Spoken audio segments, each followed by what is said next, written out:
koša, enerģiska un ļoti, ļoti pamanāma. Tā ir viņa, mūsu šīs dienas pirmā randiņa viešņa, Ance. Čau, mani sauc Ance, man ir 35 gadi un esmu pēc tipa Don Quijotes.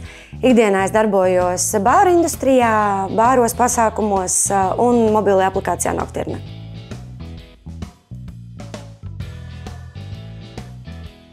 Ance, kāda tu esi? Iepazīstini mūs ar sevi. Negaidīts jautājums. Tas zini, ka ekstravertiem ļoti grūti runāt par sevi. Es tas zinu, bet citi to nezinu. Pastāsti. Ko tu esi dzirdējusi, ko par tevi saka? Es ļoti tieša, ļoti enerģiska, ļoti traka, darbaholiķa. Ļoti daudz ko varu panest, pacelt.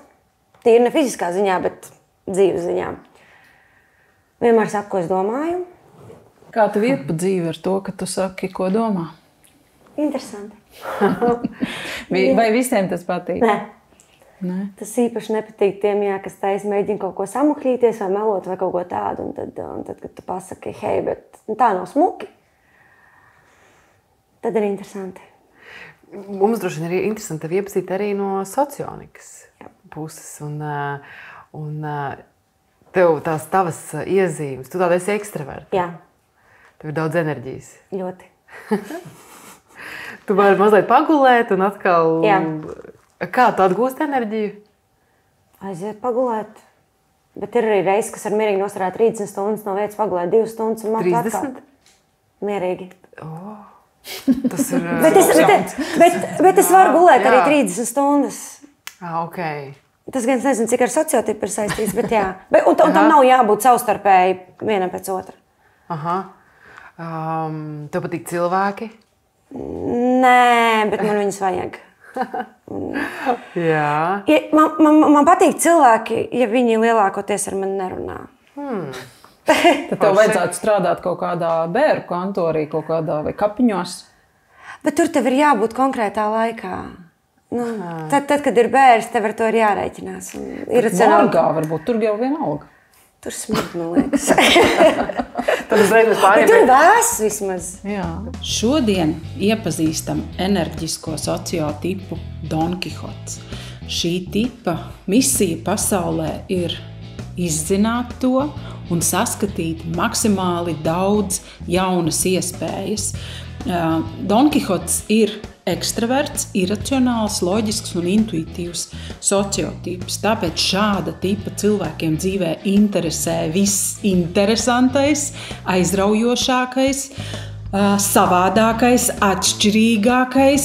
Šāda tipa cilvēki labprāt grib būt atšķirīgi no citiem cilvēkiem, tāpēc izmanto dažādas dzīves piedāvātās iespējas ar kaut ko atšķirties, ar kaut ko piesaistīt sev uzmanību un arī paši tajā ierauga interesanto, ierauga tajā savas, sev saprotamas likumsakarības.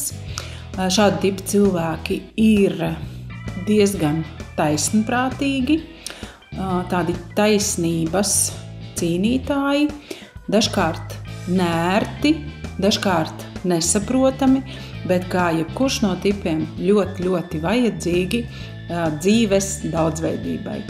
Tev patīk ir vēs? Jā. Tad varētu dzīvot kaut kur Skandināvijā? Jā, Somija mierīgi. Super. Kalni un... Jā, Somija, jā. Islanda?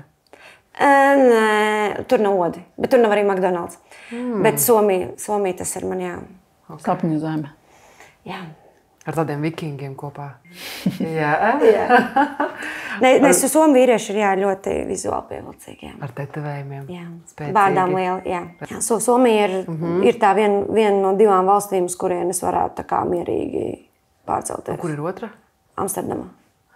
Tur tā brīvi domājoši cilvēki. Nē, valoda vairāk. Man šausmīgi patīk nīderlandiešu valoda daču. Tu esi arī mācījusies viņai? Ik spreek een beetje Nederlands. Šī tik es zinu, bet jā. Tur man visvairāk ir valoda, man cilvēki arī, cik kaut kāds dažs es pazīstu, ļoti cilvēku patīk, bet Somija tas man ir katru reizi. Bet kas tev attur tur pārvākties?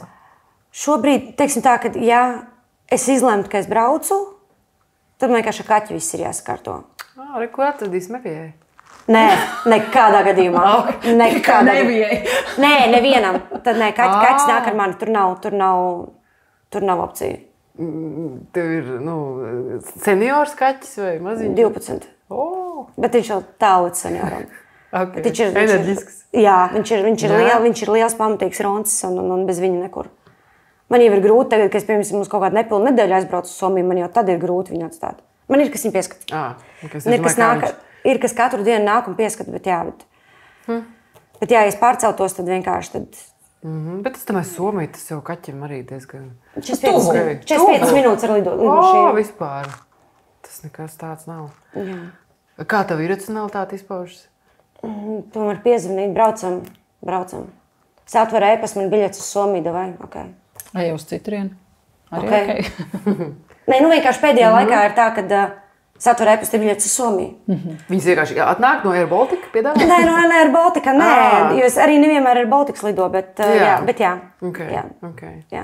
Tas ir tā atsūta plānotāji un satāps tos ārbiļetes. Aha. Arī tajā laika ziņā tu teici, ka tu varētu ierasties darbā laikā, tas būtu... Teiksim tā, ka, ja tas ir kaut kāds mājiņu darbs, tad jā. Un ir tīpaši, es zinu, kad ir jēga no tā, kad man, piemēram, būtu tajos 2, 3, 10, 5, vienalga. Bet ja tas ir tā, kad pasaka, tev ir jābūt 3, darbs sākās, piemēram, 9, ok, tu izdari kaut kādas tās lietas sagatavošanās, un tad tu nīksti. Ja man ir tā kā jāaizmet lieki laiks, man ir šausmīgi grūti.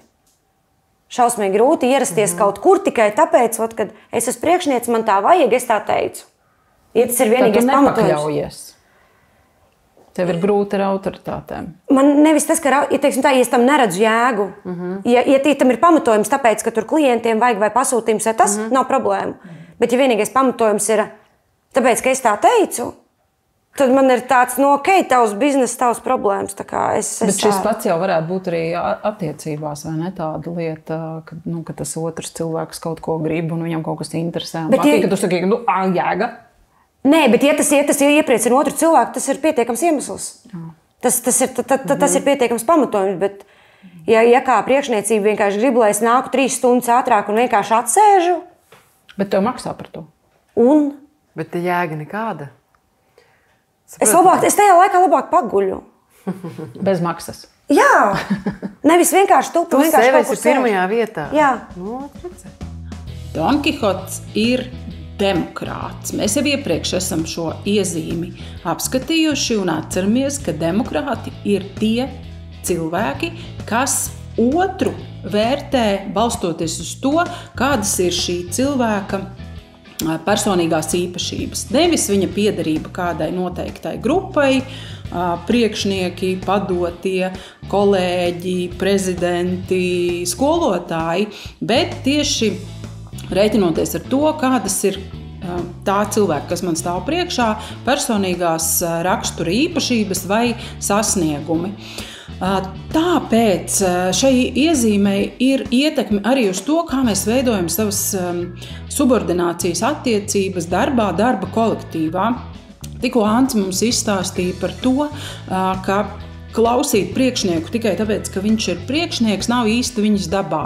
Un šis arī ļoti spilgti raksturo iezīmi demokrātija, ka pirmām kārtām šādi cilvēki, demokrāti, viņi izvērtē konkrētā darba uzdevuma vai rīkojuma jēgu, nozīmību, saturīgumu, kāda tam ir nozīme, kāda ir īstā vajadzība pēc tā, un ne īpaši ieklausās tajā, ka kāds priekšnieks, kāds augstāk stāvošs vienkārši tā ir pateicis. Šis var radīt grūtības darbā, jo nevienam priekšniekam nepatīk nepaklausīgi padotie. Tas ir vienkārši kaut kas tāds, ar ko ir jārēķinās sadarbojoties ar šādu cilvēku, kas, protams, ir ļoti pozitīvi, ka šāds darbinieks ir domājošs, viņš seko līdzi tam, kādas norādījumus viņš dod, viņš neieklausās akli tajā, ko viņam pasaka, bet šī sistēma tomēr darba vidē ir iegājusies, ka priekšnieki tāpēc ir, lai būtu nosacīti gudrākie nekā viņu padotie un darbinieki. Tāpēc šādam cilvēkam, kas ir demokrāts, kurš ir padotais, mēdz būt grūti darbā, ja tu visu laiku apšaubi vai īsti neusticies sava vadītāja dotajiem uzdevumiem. Jo nevienā darbā man vēl nav bijis tā, ka tās 3 kaut kādas stundas vai 2 stundas es būtu laimīgi atsēdēt. Un arī kaut kādās darba pozīcijās, piemēram, bāros vai pasākumos, es izvēlos to pozīciju, kur lielāka zapara. Man nepatīk nīkt. Okay, tur, kur ir lielāka. Jā. Okay. Jo es zinu, ka es to varu pacelt, es zinu, ka es to varu izdarīt, es zinu to, ka es varu uzstādīt iespējams labākos rezultātus visā teritorijā. Kad dodiet tik darbu, jā. Rosīšanos. Mežaparks Prāta vērts 60,000, bring it on. Jā, ko tu tur darīji? Bārs. Es tur biju. Kur tu biji? Prāta vētrās es pēdējā gadā es nebiju, bet pirms tam es vadīju teltis. Visas? Nē, tad, kad bija pēdējais lielais mežaparks, tad tur man bija 3 teltis, bet tā man bija parasti 1 liela. Aha, tā kā jā. Superīgi. Vai Jelgavā, piemēram, man pielēja gan teltis, gan arī pirms pie kases pie reizes. Tā kā visu var izdarīt. Aha. Kas tev nesanāk? Mēs dzirdējām. Organizēt pasākumus. Nesanāk, ja? Cies nevaru. Kāpēc? Kas ir vainas? Nezinu. Es pieļauju, ka tur varētu būt tas, ka visi uz mani paļaujās, un tad kāds cits man kaut ko sačakarē, un tad man ir jāuzņemās atbildība par to, ka kāds cits man kaut ko sačakarējis. Un būt tam starpniekam, nē. Vai arī, piemēram, telefonu pārdošana, vai tā, kas ir konsultantu pārdošana. Piemēram, ja es zinu, ka tev kaut ko vajag konkrēti, un man tas ir, nav problēma. Bet ja tu esi pilnīgi svešs cilvēks ar tam produktam, kas man ir, un ja man tev ir jāpārdod, nē. Tīpaši, ja vēl cilvēks nezin, ko grib. Nē. Tev tieši konkrēti. Jā. Gribi pēc, negribi nepēc. Jā. Paldies par kaut un kā. Vienīgais, kur es varēju tā kā tiešajā pārdošanā strādāt, bija tetovēšanas veikals. Kur tetovēšanas inventārs, krāsas, mašīnītes, tintas. Bet tur arī, man liekas, tāda specifiska vide. Tur ir klienti tieši tik, cik Latvijā ir tetovētāji. Plus mīnus 100 gabali. Un ņemot vērā, ka es viņus jau pirms tam daļu pazinu, ar otru daļu es iepazinos gadu laikā, un tad jau tu zini, ar kuru krāsu, ar kurām adatām, kurš tetovē tev ienāk un paprasa vienkārši, man vajag adats līnijām. Tu zini, kurš ražotājs, kurš izmērs un visu pārējo. Kas tad īsti ir vainas darbam pārdošanas un apkalpošanas jomā? Kāpēc Don Kihotam tas nākas tik grūti? Patiesībā sakot, tā nav tikai šī tipa problēma ar tādu sajūtu, apkalpojot vai sniedzot pārdošanas pakalpojumu klientiem, bieži saskarās daudzi loģiskā tipa cilvēki. Loģiskajiem bieži vien ir sajūta, ka viņi uzbāžās tam cilvēkam, tam savam klientam vai potenciālajam pircējam ar savu piedāvājumu. Līdz ar to rodas tāda neērtības sajūta, nepārliecība par to, ka es rīkojos pareizi. Daudz komfortablāk jebkuram loģiskajam tipam ir tad, ja vienkārši pie viņa atnāk, pajautā, uzticās tev kā profesionāli un kā speciālistam, bet tāda aktīva darbošanās ar cilvēkiem, kā piezvanīt, uzbāzties un kaut ko pārdot, tas ir ļoti nekomfortabli praktiski visiem loģiskā tipa cilvēkiem. Tu varbūt ir pastāstīt par saviem tetovējumiem. Ko tieši? Viņi ir daudz un dažādi. Jā. Viņi ir ar nozīmi vai? Liela daļa ir ar nozīmi, daļa ir tā, kad es pamodos, es izdomāju, man vajag. Tā Kļavas lapa. Kļavas lapa, tas pagodu labākajam draugam. Viņam uzvārds ir Kļava. Ļoti vienkārši. Viņam pašam ir aiz ausstāde, tā kā... Kas ir to kroni? Labākie draudzenē. Krone. Nē, viņai ir uz šeit uz vēdera uztatovēts milzīgs kronis. Un tad, kad es taisīju to roku, man bija tāds... Es zinu, ka tie ir 2 cilvēki, kurus es noteikti gribu iekļaut, bet es nerakstīšu vārds, uzvārds un dzimšanas dati. Tas man ļoti nē. Tam bija tāds, kā es varētu iekļaut simbolos. Un tātad labākajam draugam viņam ir tā Kļavas lapa, tāds viss skaidrs. Un par draudzeni tas es arī ilgi domāju, kā viņai ne vārds, ne uzvārds nav tāds, kas būtu tā kā acīm redzams simbols. Es tā domāju, un atceros, ka viņai tās tetovējums ir. Un tad smieklīgi bija, ka viņi man prasa, kas, ko es saku, tā kā, kam tas pagoda? Es saku, ir viens man tūs cilvēks tā un tā un tā. Viņi pusstundu vairāk nevarēja uzminēt. Es saku, mīļā, pasties, kas tev uz vēdera? Jā, tur tas un tas, bet kam par godu tetovējums? Man tāds, mīļā.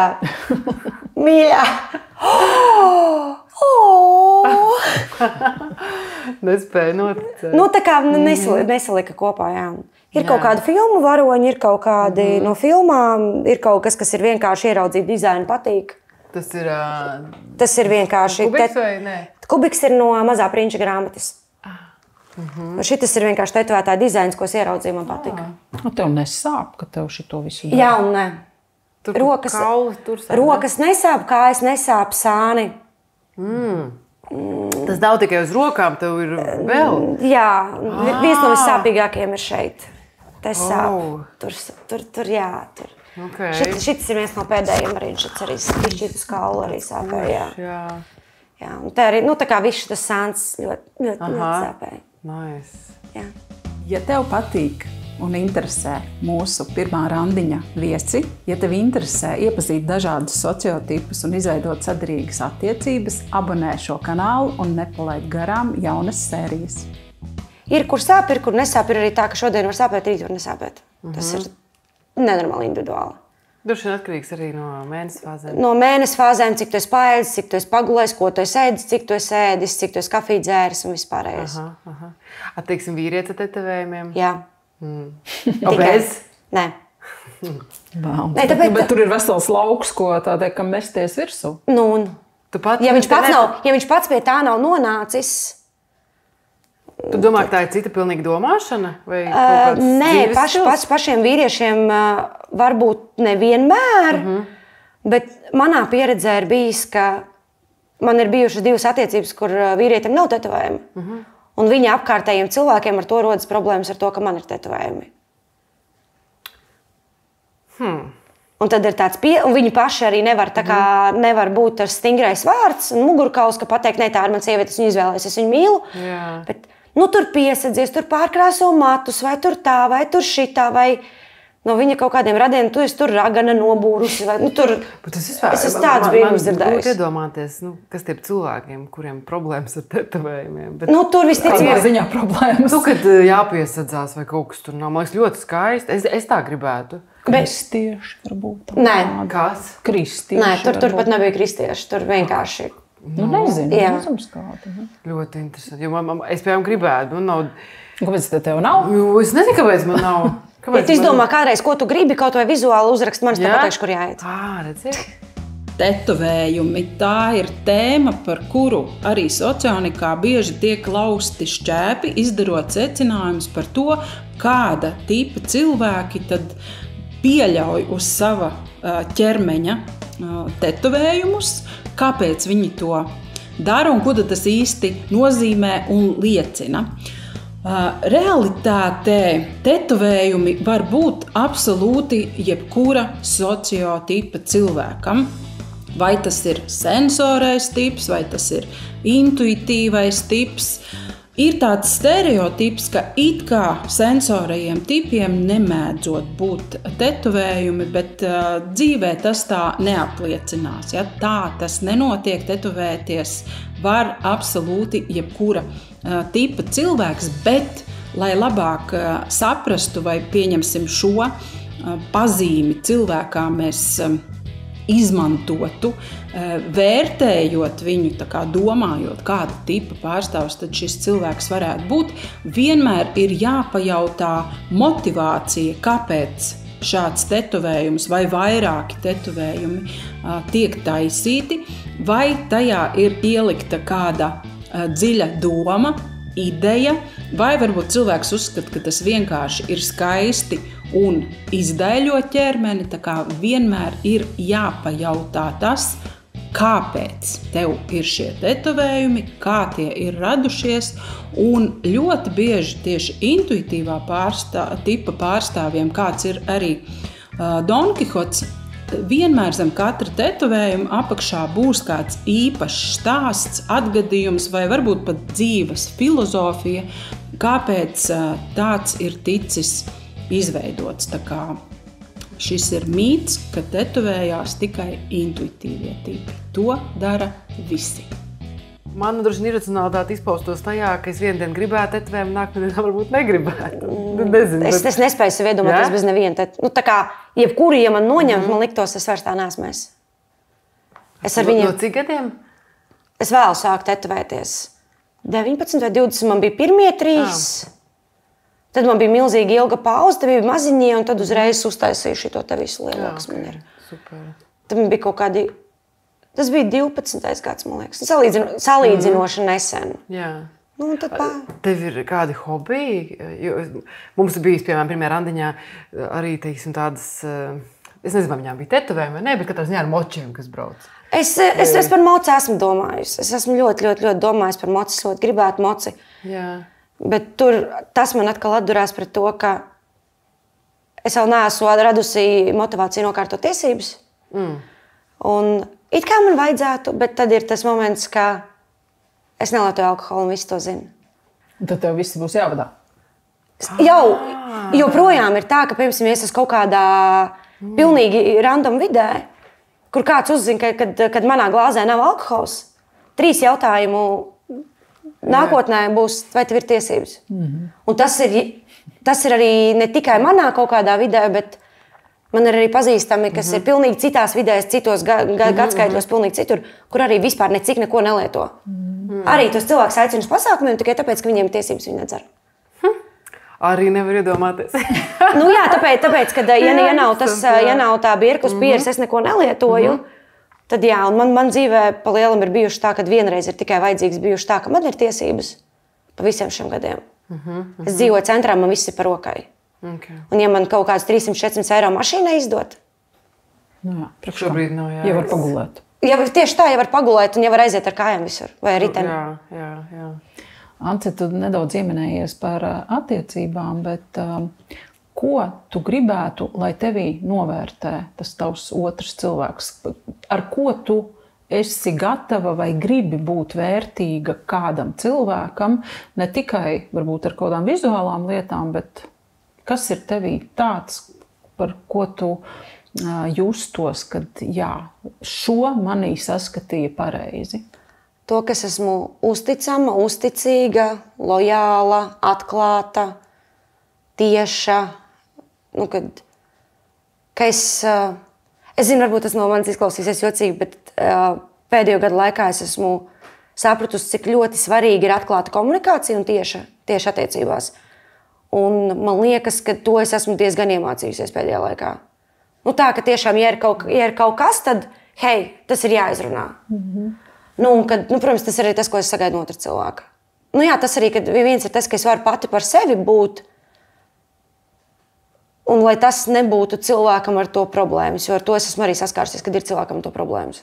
Pieņemt tevi tādu, kā tu esi, jā? To, kad, tu neesi lupata, tad es tev salauzīšu, līdz tu esi lupata. Nav smuki. Bet tad kāpēc tu pie manis nāc? Tad tu ļoti labi zini, kādas esmu, kādas es vienmēr bijis, tad netērē man laiku.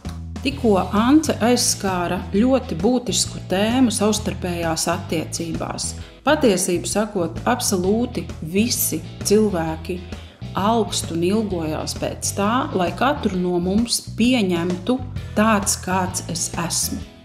Ļoti bieži uzsākot attiecības ir kaut kāda aizmuguras doma par to, ka jā, man šis cilvēks ļoti lielā daļā patīk, bet ir kaut kas, kas man viņā šķiet jocīgi vai nepieņemami, vai mēs dzīvojam ar cerību, ka tas pāries, mainīsies šo attiecību ietekmē, vai arī es šim cilvēkam pateikšu vai iemācīšu, ka vajag darīt kaut kā citādi, rīkoties savādāk, izskatīties atšķirīgi. Šī ir tā lieta, kas katram pašam pie sevis ir jāapzinās un jāsaprot, ka būtībā jau cilvēki nemainās. Tāds, kāds tu esi, attiecību sākumā, visticamāk tāds tu paliksi arī savā turpmākajā dzīvē un veidojot attiecības uz priekšu ar kādu cilvēku, par kuru mēs klusībā domājam un sapņojam.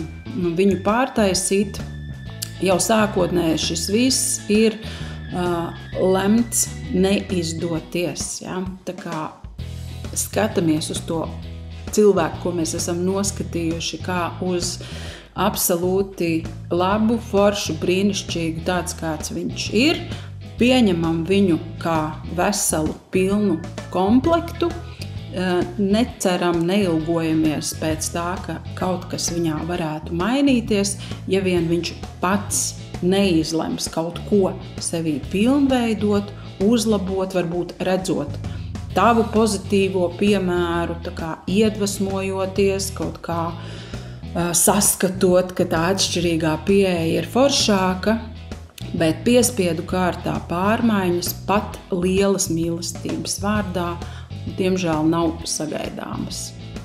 Kā tev patīk, ka pie tevis nāk? Kāda ir tava instrukcija tev piebraukt vai ar tevi uzsākt draudzību, komunikāciju? Tas ir vispār ļoti grūti. Jā, kāpēc? Tāpēc, ka man ir ļoti slikta pieredze ar cilvēkiem, un man ir lielākoties tā, ka, ja kāds pie manis nāk, ko tev no manis vajag? Jo ļoti, ļoti daudzos gadījumos tur ir kaut kāds cilvēku uzliek kaut kādu masku, un tur ir kaut kāds slēptais iemesls. Vai nu man vajag tavu kaut kādu tur, es neteiktu, ka man ir baigais status, bet kaut ko no manis tādā ziņā, vai manus kontaktus, vai ar mani kaut kādas tur, bildes, jo es tur kaut kādās vietās esmu, varbūt 3 cilvēki mani zina, un tam līdzīgi.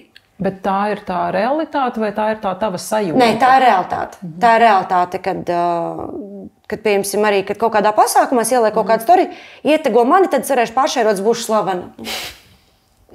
Arī nevar iedomāties. Un tas, kad ir vienkārši cilvēki, kad to pasaka arī atklāt, vai ir kaut kādi vīrieši vai čaļi, kuriem mani vajag tikai kā trofeju. Ka vienkārši notreko čekajā. Un ka viņi nevienā mirklī nav gatavi ar mani dīlot kā reāli cilvēku. Bet, kad zili mati, tetovējumi, pupi, ček man vajag. Droši vien jau, ka tas sadarīgais dimā vīrietis tādam jau tie statusi un pupi maza interesēti. Jā. Viņam interesēta tava interesantā personība. Tā, jā, bet ja tāds nāk un tu atkal viņam tā kā ar neusticību un tā kā... Nē, man ir vienkārši... Cik ilgi tu tā kā turi to distanci, cik ātri parasti noskaidrot? Es diezgan ātri sajūtu. Es gribētos teikt, ka es diezgan ātri sajūtu. Lai gan ir bijis tā, protams, kuras uz kaut kādām arī draudzībām uzraujos pēc kaut kādiem dažiem gadiem, kad es dabūju ārā tādus brīnumus, kad ir tāds wow. Bet tā, man liekas, es pietiekami ātri, jo uzreiz pavisam klāt es nevienu nelaižu, un tad 1, 2, 3, 5 reize, tad es jūtu, kad ir vai nav. Ja nav, tad es savu laiku vienkārši netērēšu otru cilvēku laiku vienkārši, kad nav. Tagad man noteikti es neesmu tas cilvēks, kurš krāja kaut kādas paziņas vai kaut kādas, vai draugus vai kaut ko tādu. Ja es jūtu, ka kaut kas nav, vai ja man kaut kādas vērtības nesaskan ar cilvēku, kāpēc? Pārunāsim par to, ka katram sociotipam ir ne tikai stiprās puses, bet arī vājā vieta.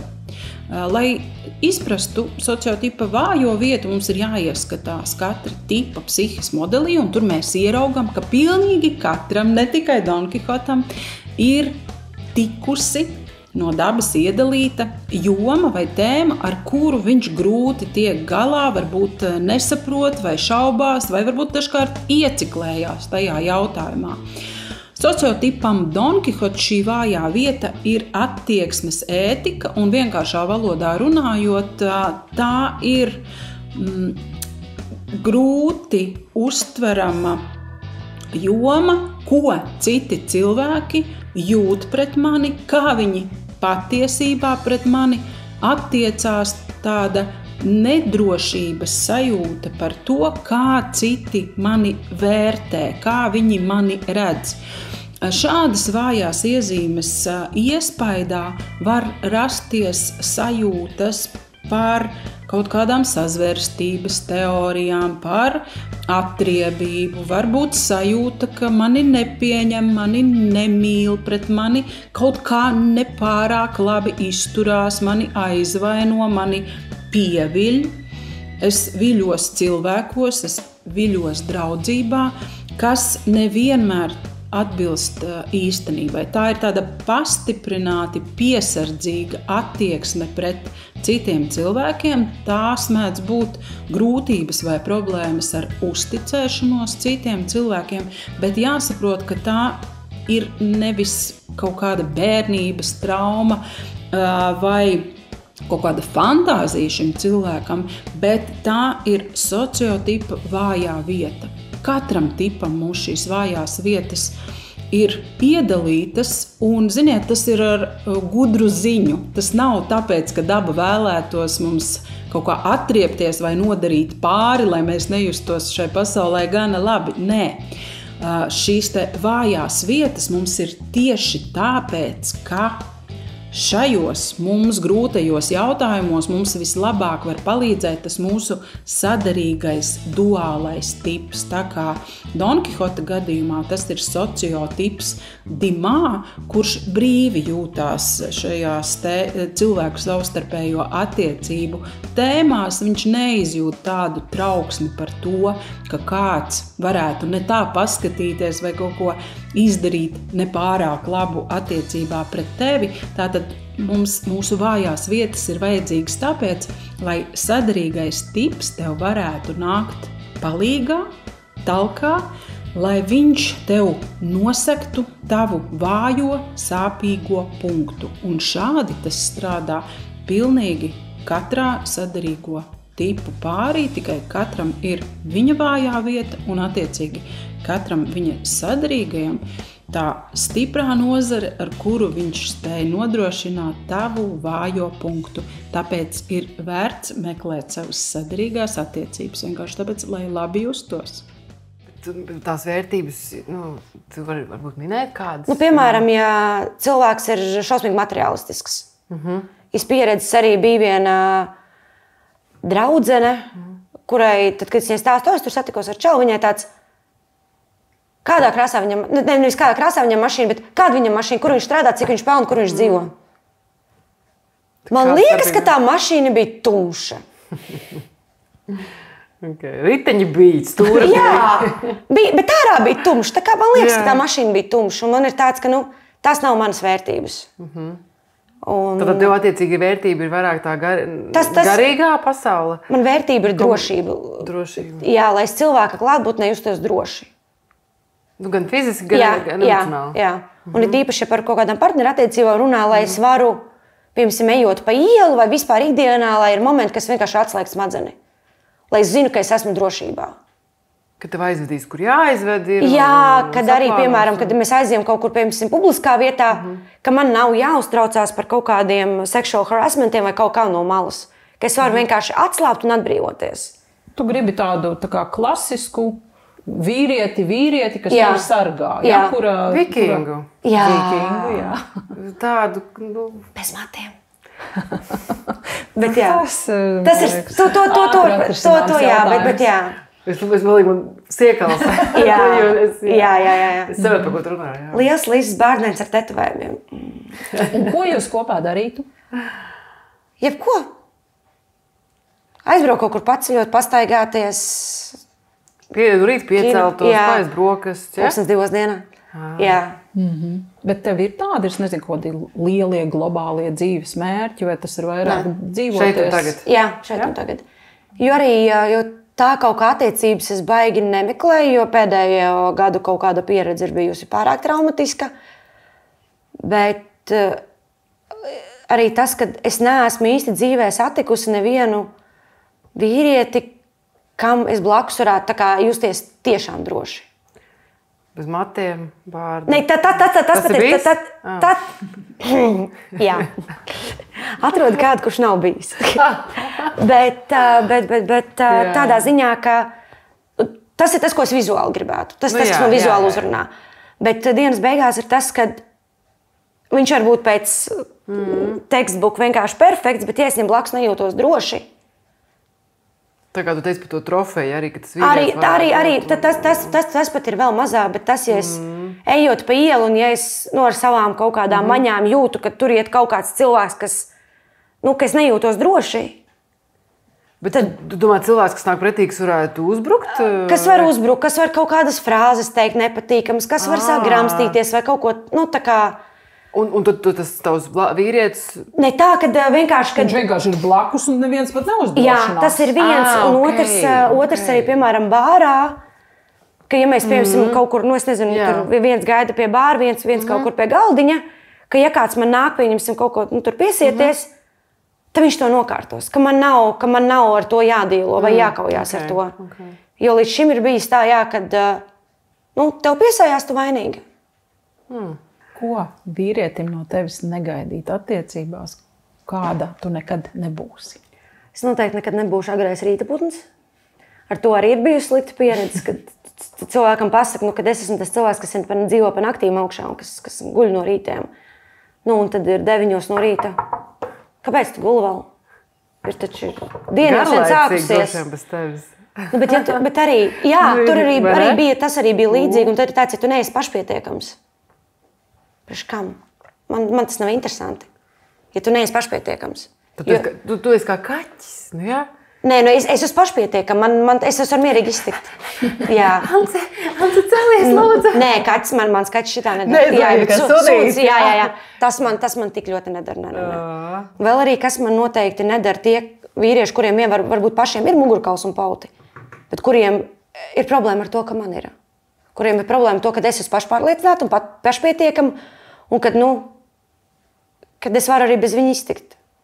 Tas tieši izklausās tā interesanti. Jo ir ļoti daudzi, kuriem tā kā, ja tu vari pat atskrojēt gurķu burku, tad es izdarīšu tā, ka tu viņu nevari. Kad sākās kaut kādi toksiski izgājieni, tas ir tāds, nē. Tas droši vien standarta kaut kādas sadzīves. Kad ir ļoti...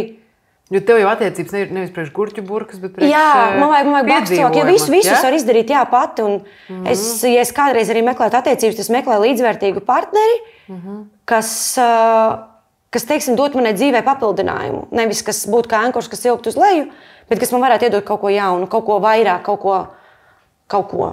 Jo šobrīd es pati sev varu nodrošināt visu. Ja es gribu kafiju pie gultas, varu nopirkt mazo kafijas aparātu nolikt pie gultas. No rīta nospiež podziņu, man kafija pie gultas. Bet sevi apķert, samīļot?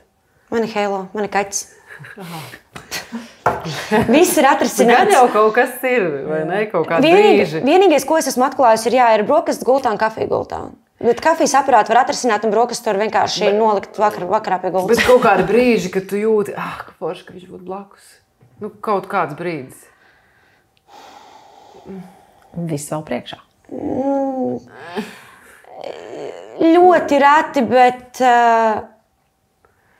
ļoti reti, tīpaši jau, kad gribētos kaut konkrēti cilvēku blakus. Jo parasti tur ir kaut kādi zemteksti, kāpēc ne. Bet tas, ko tu teici, tas nav vizuālais viens, bet arī tas viss labi, ko tu tajā bārā, vai ne? Es pati varu izkauties.